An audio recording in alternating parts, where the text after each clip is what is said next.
सलाम साथियों, आऊं आहियां तव्हांजो होस्ट काशान। अॼु आऊं तव्हांखे ॿुधाईंदसि बैद मुश्क जे बारे में। असांजो चैनल सब्सक्राइब करियो। बैद मुश्क जो वणनि जी दुनिया में ही सायादार वण बैद मुश्क बि अहम जाइ वरारे थो।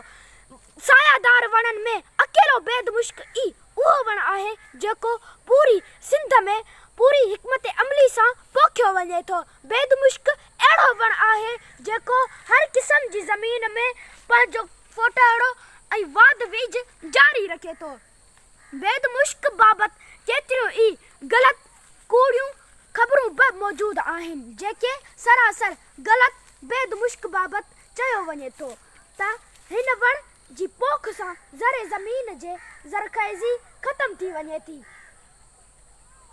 पर असां बैद मुश्क जे हिननि केतिरनि ई वणनि जे भर में ही ज़रख़ैज़ ज़मीन ॾिसी सघूं था जंहिंमें बहितरीन फसल बि बीठल आहे।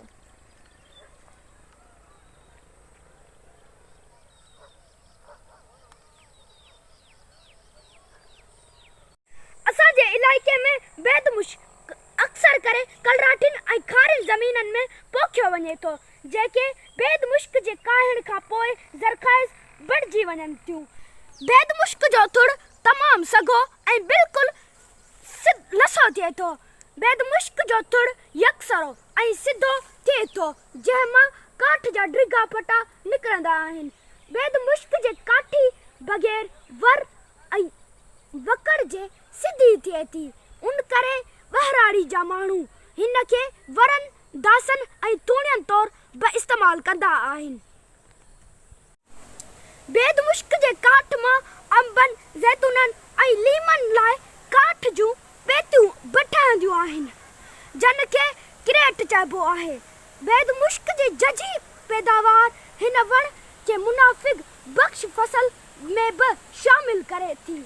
बैद मुश्क जो काठ गता फैक्ट्रियुनि लाइ बि बहितरीन ज़रियो आहे। बैद मुश्क जो कद लॻभॻि 35 खां 40 फुट ऊचो थिए थो।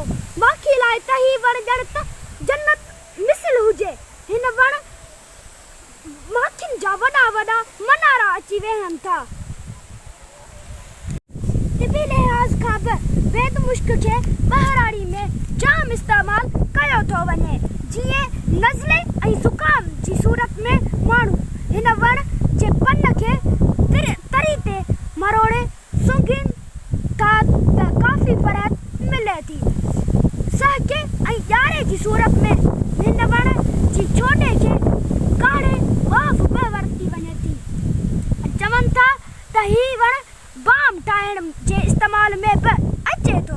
बुनियादी तौरु ऑस्ट्रेलिया सां तालुक़ रखंदड़ ही वण सिंध जी आबहवा में अहिड़ो त रिली मिली वियो आहे जो ही वण बि हाणे सिंध जो असुल को वण महसूसु थींदो आहे।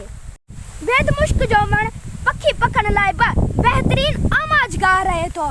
बैद मुश्क जो काठ ॿारण जे ख़ासि कम में नथो अचे छाकाणि त ॿरण वक़्तु हिन जो काठ ॿरण खां वधीक ॾुखंदो रहे थो ऐं दूंहों बि तेज़ थियसि जेको माल लाइ मच्छरनि जी मौसम में तमामु मुफ़ीद थिए थो।